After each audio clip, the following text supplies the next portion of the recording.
세 여자의 납치 사건과 예의적 꿈의 세계를 다루고 있는 소설 백년화 제13회가 되겠습니다. 제7장 백년화의 백합으로의 강요 2003년 10월 7일 화요일 13시 납치 3일째 미림은 박마담에게 안내되었다. 박마담은 이곳 피라미드의 실질적인 안주인으로서 이곳의 운영뿐만 아니라 내부 장식까지 그녀의 손길이 닿지 않는 곳이 없었다. 박마담은 미림을 보고 놀라움을 금할 수 없었다. 그녀는 한 송이 백합을 연상시키는 아리따운 아가씨였다. 몸매의 아름다움은 말할 것도 없이 특히 하얀 살결이 눈부시게 아름다운 백합 같은 아가씨였다. 본인 마리아 자신이 자원해서 왔다고 했지만 산전수전 다 겪은 박마담이었다. 그녀가 협박에 못 이겨 하는 말이며 칼치에 의해서 강제로 납치됐음을 누구보다 잘 알 수가 있었다. 그렇기에 칼치가 독단적으로 납치해온 여대생 미림을 형님을 모시기 위한 백년화로 만들어달라는 부탁을 했을 때 박마담은 이런 제안에 거절했다. 그녀는 내연의 관계인 마 두목과 함께 이곳 피라미드를 잘 운영하여 남은 여생을 전원 생활을 하면서 마무리하고 싶을 뿐이었다. 따라서 납치 등의 범법을 해가면서까지 피라미드를 운영하고 싶지는 않았다. 현재 데리고 있는 백년화만으로도 부족할 것이 없는 터였다. 하지만 칼치는 형님이 마음에 두었던 아가씨이며 10여 년 전 자신의 행위로서 비롯된 발기부전인 마두목의 병을 고치기 위해서 절대적으로 필요한 아가씨라고 주장을 굽히지 않고 있었다. 박마담이 도와주지 않는다면 자신이 혼자서 여대생 미림을 백년화로 새롭게 탄생시키겠다고 하는 것이었다. 지금 고향에 내려가 있는 마두목은 칼치가 여대생을 독단적으로 납치해왔다는 사실을 아직 모르고 있을 것이었다. 하지만 우직한 칼치가 저렇게 백합을 납치해왔으니 이미 엎질러진 물이었다. 이대로 돌려보내라고 해서 돌려보낼 칼치가 아니었다. 미림이야말로 모든 남자가 겪어보고 싶어하는 향기로운 향을 바라는 한 송이의 백합꽃이었다. 그녀가 보기에 미림 정도라면 그 어떤 남자도 유혹에 넘어올 것이었다. 날렵한 몸매와 흰 피부와 고운 목소리, 나아가 지적인 면으로 보아서도 이러한 화류계에 있어서는 어느 한 곳 흠잡을 데 없는 완벽에 가까운 여자였다. 하지만 박마담 자신은 그동안 화류계라는 말을 자신의 입 밖으로는 절대로 내지 않았다. 화류계라는 말이 장화노류의 준말에서 온 말로 옛날에 기생을 비유적으로 말할 때 담장 위의 꽃이여 길가의 버드나무 가지라는 말에서 온 것이었다. 누구나 먼저 꺾는 것이 임자이며 누구나 손을 댈 수 있음을 뜻하는 말이었다. 따라서 옛날의 기생이라고 할 수 있는 백년화에게 있어서도 정조지조의 관념이 없으며 그날 찾아온 어떠한 손님에게도 최선을 다해서 받들어야 했다. 미림의 미모는 여자로서 한창 물이 올라있는 22세의 젊음으로 한 송이 백합꽃이었다. 과연 마두목에게 절대적인 충성을 보이는 칼치의 말대로 마두목이 그녀를 명품 백화점에서 처음으로 보는 순간 관심을 보이는 눈치였다고 하는 말이 틀린 말 같지 않았다. 박마담은 칼치에게 다짐을 받기로 하였다. 마두목에게 인사를 시킨 후에 마두목의 뜻에 따라 미림을 하루빨리 밖으로 돌려보내기로 칼치 또한 일단 마두목에게 인사를 시키게 해주겠다는 그녀의 제안을 선선히 받아들였다. 우직한 그로서는 형님을 위한 자신의 충직함을 인정받고 싶어 했다. 차후의 문제는 마두목이 알아서 할 문제였다. 다만 며칠간 밤에는 칼치 자신이 맡아 교육을 한다는 거였다. 한편 미림은 두려움을 떨고 있었다. 박마담은 우선 그녀의 마음을 가라앉히는 것이 필요했다. 그녀 자신도 칼치가 하는 짓을 못마땅하게 여기고 있으며 마두목에게 이야기해서 가급적 빨리 여기서 나가도록 해주겠다고 했다. 이 밖에도 박마담은 그녀에게 여기 피라미드에서 지켜야 할 일에 대해서 모든 것을 일러주었다. 절대로 이곳의 위치나 지형을 알려고 하지 말 것, 술좌석에서 눈을 가리겠지만 절대로 손님들을 쳐다봐서는 안 된다는 말을 일러주었다. 그녀가 여기 위치나 지형, 나아가 백주월의 멤버들을 함께 했더라도 일체 모든 것에 대해서 모르고 있어야 마 두목을 설득해 집에 보내줄 수 있다는 것이었다. 미림은 낮에는 그나마 박마담과 함께 비교적 자유롭게 보낼 수 있었다. 그러나 요염스러우면서도 색향이 넘쳐나는 한 송이 꽃으로 새롭게 태어나기 위한 여러 가지를 익혀야 했다. 섹시하게 화장하는 것이나 술을 어떻게 따라야 하는지 그 밖에 손님을 접대하기 위한 애교스런 말투를 익혀야 했다. 하지만 미림에게는 그나마 박마담과 함께하는 시간이 나았다. 박마담과 함께하고 있으면 칼치조차도 함부로 대하지 못했다. 그러나 밤은 지옥과도 같았다. 저녁 식사 후가 되면 칼치가 그녀를 데리고 가는 곳은 지하 징벌방이었다. 백합은 고통과 시련 속에서 차라리 칼치의 말대로 들어주는 척하고 기회를 보아 빠져나가거나 구출되는 날을 기다리는 것이 낫다고 여겼다. 그리하여 그녀는 그때마다 뭐든지 시키는 대로 하겠다고 하였지만 칼치는 그녀에게 그러한 대답을 들었음에도 불구하고 밤이면 그녀를 징벌방에 데려가서 온갖 협박을 다했다. 그래서 미림은 밤이 두려웠다. 그녀 스스로 생각해보아도 모를 일이었다. 낮에는 잘 지내게 해주다가도 밤이 되면 징벌방이라는 데 끌려가서 아직 진심으로 손님을 모실 준비가 덜 된 것 같다면서 협박을 가하여 곧 성폭행이라도 당할 것 같은 혼란에 빠뜨리게 했다. 밤마다 끌려가는 고통과 불안의 시간은 더 이상 견디기 어려웠다. 그녀 자신이 칼치에게 당당하게 인간적인 대접을 해달라고 말을 해야겠다라고 다짐하기도 수없이 했다. 하지만 칼치의 냉혹한 눈빛과 마주하고 음산한 목소리를 듣는 순간에 그녀는 고양이 앞에 쥐처럼 오그라들었다. 끌려온 지가 닷새가 지나가고 있었으며 미림은 이제 자포자기 상태로 되어가고 있었다. 정말이지 이러다가는 자신이 영원히 집으로 돌아갈 수 없을지도 모른다는 생각이 들었다. 그랬었다. 특히 어젯밤 한밤중에 술에 취한 듯한 칼치에게 눈이 가려진 채로 끌려갈 때에는 꼭 성폭행이라도 당하는 줄 알았다. 다행히도 끌려간 곳은 징벌방이 아닌 처음 보는 지하의 비밀룸이었다.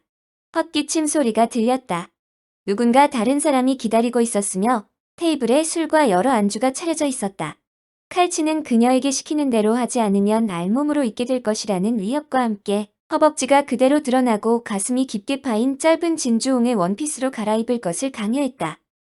이어 그녀는 검은 천으로 눈이 가려진 채로 다른 남자 손님에게 애교를 부리며 술을 따라야 했다. 남자는 점잖은 편이었었다. 하지만 그도 미림의 미모에 반하였는지 때때로 그녀의 젖가슴과 허벅지를 더듬으면서 술을 마셨다. 한밤의 술자리는 그동안의 교육에 대한 테스트요. 마 두목을 모시기 위한 마지막 예행 연습이었다. 술자리를 끝내고 문을 나설 때에 이제 형님을 모시게 될 테니 애교를 더 잘 부려야 한다고 협박하는 것을 칼치는 잊지 않았다. 미림에게 있어서는 자신이 납치되어 끌려온 지난 며칠간이 문제가 아니었다. 앞으로 구출될 때까지 그 얼마나 많은 시간을 참고 견뎌내야 하는가. 자신이 이렇게 여기에 납치되어 온 사실을 부모님은 얼마나 걱정을 하고 계실 것인가? 친구인 미숙이나 수미가 자신이 납치된 사실을 알 수 있을 것인가? 자신을 찾는 수사는 이루어지고 있는 것인가? 하지만 그 생각도 납치당해온 날 이후로는 해본 적이 없는 것 같았다. 순간순간의 고통 속에 이제는 체념 상태가 되어 어떻게 하면 자신이 더 이상 가혹한 행위를 당하지 않고 몸을 보존하느냐가 문제일 뿐이었다. 미림은 어머니가 이전에 말씀하신 꿈의 내용을 다시 떠올려 보았다. 두어 달 전 무더운 여름철에 꾼 어머니의 꿈이었다. 코스모스가 피어있는 평화로운 시골 길을 걸어가고 있었다. 그런데 갑자기 길이 터널을 통과해야 하는 것이었다. 할 수 없이 터널 안에 입구에 들어서니 갑자기 온 세상이 칠흑같이 캄캄해졌다. 더듬어서 앞으로 가는데 가면 갈수록 발목까지 오는 늪이 되어갔다. 발이 떨어지지 않아 엎드려서 더듬어서 가다가 허리도 아프고 땀이 너무 나서 일어서서 반은 왔겠지 하고 앞을 보니 아무것도 뒤를 봐도 아무것도 보이지 않았다. 절반이나 온 것 같아서 다시 더듬어 가는데 너무나 소름이 끼치고 무서웠다. 한참을 가다가 겨우 일어나 앞을 보니 입구가 환하게 보였다. 꿈을 꾼 지 두어 달이 지나서 꿈속의 배경대로 코스모스가 피어있는 가을철에 자신이 납치를 당하는 일로 실현된 것이었다. 자신이 이렇게 납치되어 생사조차 모르는 기간은 부모에게 있어 캄캄한 터널길을 걷는 것보다 더 지옥 같은 현실일 것이다. 희망적인 것은 이제 어머니가 꾸신 꿈을 믿는다면 나중에 입구가 환하게 보인 것으로 미루어 언젠가는 자신이 구출되게 될 것을 믿는 수밖에 없었다. 현재로서는 그나마 그녀에게 호의적인 박마담에게 도움을 청하는 길이 유일한 방책이었다. 그나마 다행스러운 것은 그동안 칼치가 자신에게 가혹하게 대했지만 그녀의 몸을 탐하지 않은 것이었다. 그것은 칼치의 말대로 자신을 납치해온 것이 형님을 모시게 하기 위함이라는 것을 미림은 어렴풋이 알 수 있었다. 순간 미림은 청수 오빠와 함께 이별 여행을 떠났던 올 봄의 첫날 밤을 떠올렸다. 자신의 첫 순결을 사랑하는 그에게 준 것에 대해 그녀는 다행이라고 생각했다. 한편으로는 자신과 약혼한 검사는 어찌 되었을까? 아마도 자신이 납치되어 몸을 버린 사실을 알게 되더라도 자신의 곁에 있으려고 할 것인가? 미림은 그와의 인연은 이제 끝난 것으로 받아들여야 한다고 생각했다. 제8장 청수 오빠와의 이별 여행 2003년 5월 17일 토요일 미림은 피라미드에 갇혀 있으면서 청수 오빠와 마지막으로 함께했던 올봄 주말의 밀월 여행을 떠올렸다. 부모님의 반대로 그와 결혼을 할 수 없는 여건이지만 지금까지 자신이 사랑했던 남자는 청수 오빠 외에는 없었다. 이청수, 그녀의 고교 시절의 여러 가정교사 중에서 가장 멋진 남자이면서 그녀에게 영어와 수학을 가르치던 대학생이었다. 당시 모 대학 3학년의 컴퓨터공학과 학생이었지만 지금은 조그마한 벤처기업의 연구원으로 재직하고 있었다. 처음에는 그녀의 어머니 역시 그에게 호감을 갖고 있는 것 같은 눈치였으나 그녀가 바라던 대학에 무사히 합격하고 나자 그의 집안 형편이 어려운 것을 안 다음에는 청수 오빠에게 매몰차게 대했다. 나중에 안 일이었지만 어머니는 그에게 우리 미림과는 이제 만나지도 말아달라고 강요했던 것이다. 그녀가 대학에 진학한 후에 만나자고 몇 번씩이나 전화해도 그는 만나주려 하지도 않았다. 하지만 어느 날 우연히 대학 서클의 모임 뒤풀이 행사에 나간 강남의 음식점인 미네르바에서 그를 만났던 것이다. 그 또한 지난해까지는 그 서클의 멤버였었다. 그녀는 청수 오빠를 다시 만나게 된 것이 하늘의 뜻으로 받아들일 만큼 이제는 다시 놓치지 않겠다는 듯이 그에게 다가갔다. 그날 미림은 청수 오빠에게 사랑을 고백했다. 오빠, 진정으로 사랑하고 있어요. 이제 선생님이 아니라 내 마음에 드는 이성으로 오빠를 받아들이고 싶어요. 하지만 그는 냉담했다. 심지어 모르는 사람처럼 그녀를 대했다. 그녀를 따돌리려고 하는 그를 붙잡고 일부러 술에 취한 척하면서 그에게 매달려서 같이 택시를 타고 그가 자취하는 원룸에 갔던 것이다. 그녀는 그날 밤 청수 오빠와 잠자리를 같이 하고자 마음먹었다. 그의 방에서 덥다고 하면서 옷을 벗으며 그를 유혹하고자 하였으며 나아가 욕실에서 샤워하고 나와 그의 눈앞에 싱그러운 그녀의 몸으로 다가갔던 것이다. 하지만 그는 아무런 말도 하지 않았다. 그녀가 애타게 원했지만 그는 창가를 바라보면서 담배를 피워물 뿐이었다. 오빠, 담배를 하지 않았었잖아요? 어쩌다가 사회에 나와서 피게 되었어. 그도 괴로워하는 것 같았다.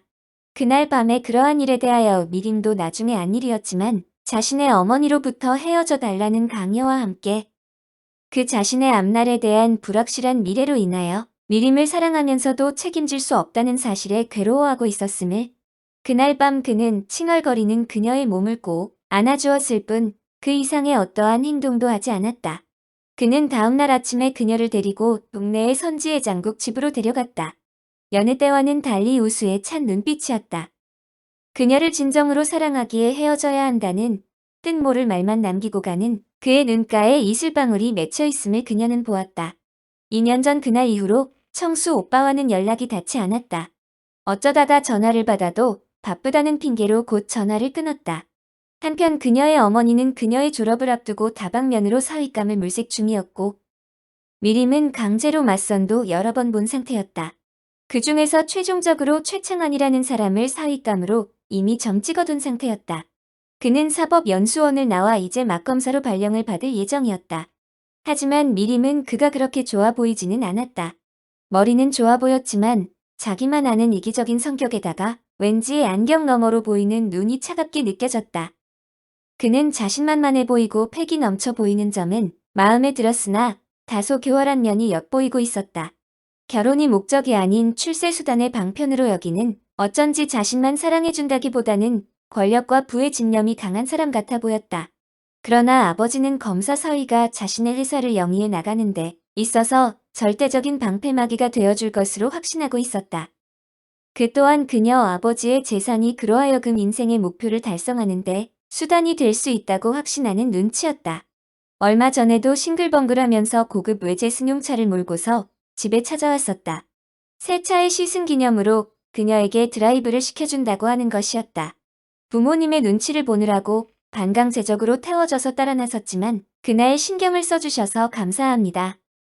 라는 말을 하는 것으로 미루어 몰고 온 고급 외제 승용차가 실은 그녀의 아버지가 마련해준 것 같았다.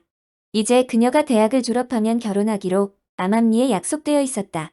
그녀 자신도 오래전에 청수 오빠와 헤어진 이후에는 사랑하는 사람과의 결혼은 이루어질 수 없다고 생각하고 있었다. 어차피 결혼은 서로 간의 조건이 맞는 사람끼리 적당히 살아가는 것으로 생각했다.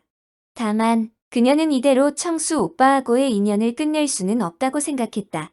그는 자신이 결혼하기 이전에 마지막으로 꼭 다시 한번 만나보아야 한다고 생각했다.